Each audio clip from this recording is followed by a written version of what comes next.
Boa noite, pessoal. Esse. Não, pô. Eu vou falar sobre essa parte 3, no campo de batalha. O que eu acho mais...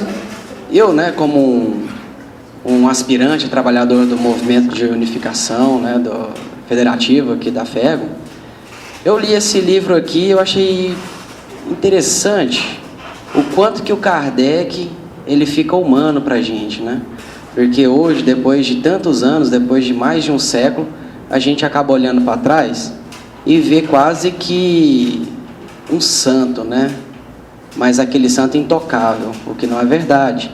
Ele pode ser considerado um santo se for aquele santo ícone para onde nós deveríamos tentar chegar, tentar ir, tentar alcançar.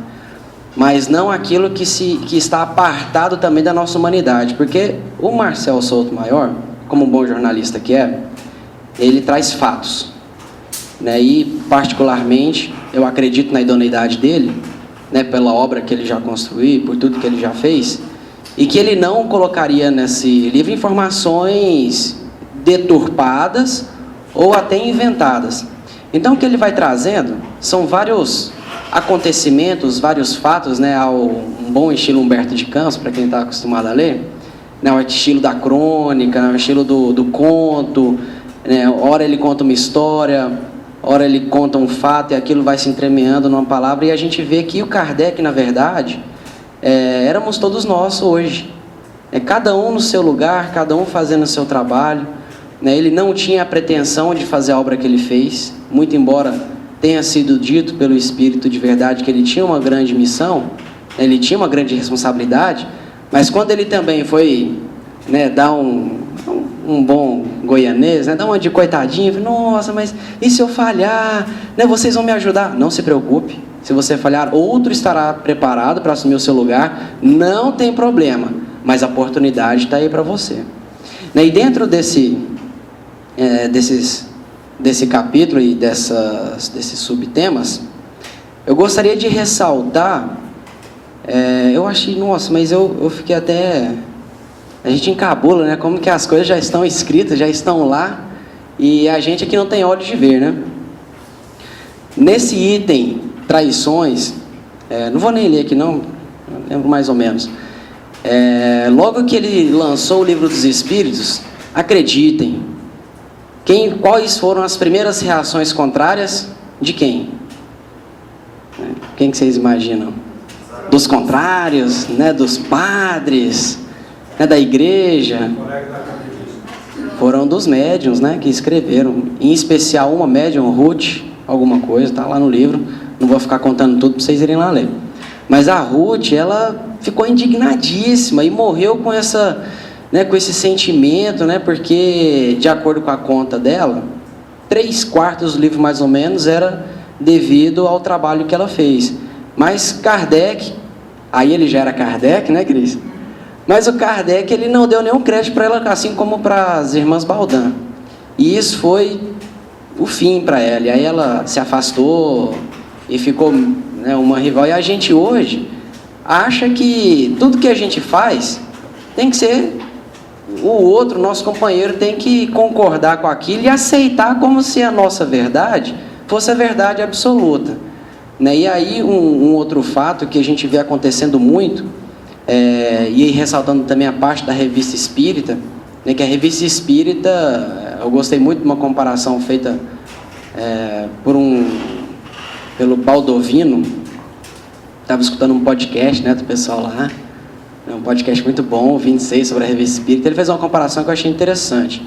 A obra de Kardec, ela poderia se separar entre a fundação, que são as obras básicas, e os alicerces, que é a Revista Espírita.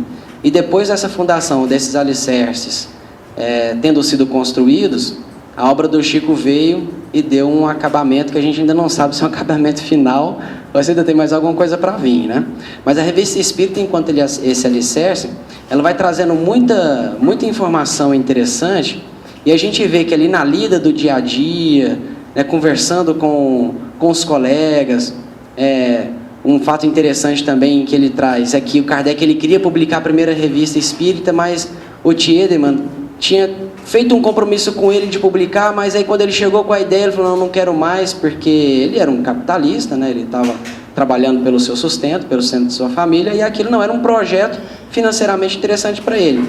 Ele volta para as orientações dos espíritos, e agora o que eu faço? Não se preocupe, publique, e daqui a gente vai fazer a nossa parte. Ele banca, né, do bolso próprio a publicação da primeira revista espírita, e daí ela começa a ter uma retirada onde a própria venda ela vai cobrindo os seus custos de publicação.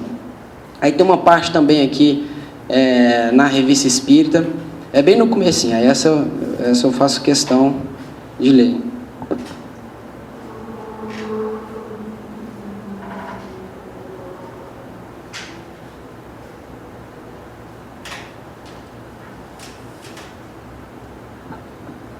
Que ele havia um detalhe, né, um apoio financeiro, porque o Kardec ele não tinha um apoio financeiro, e ele sonhava em abandonar os 2 empregos para se dedicar integralmente ao espiritismo. Aí que o Marcel coloca, se dependesse da boa vontade dos amigos invisíveis, o sonho teria que esperar. Abre aspas, por enquanto não deves abandonar coisa alguma, há sempre tempo para tudo. Ou seja, e aí fica a lição, né? Fica o torrinha para a gente, né? Não existe trabalho espírita, né? Existe colaboração na seara espírita. Ora a gente está colaborando aqui, ora estamos colaborando ali, ora nós conseguimos abraçar o nosso compromisso de forma mais assídua, né? De forma mais intensa, forma mais firme, ora a gente não vai conseguir abraçar da forma que a gente gostaria, porque tudo na vida são momentos, né?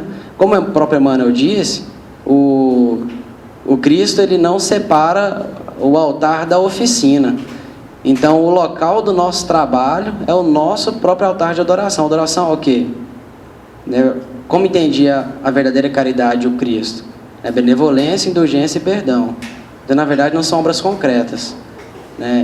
Enfim, 5 minutos, não dá para falar muita coisa. E a ideia também não é essa, né? Porque a gente não vai aqui contar um livro e a história de uma doutrina em 1 hora.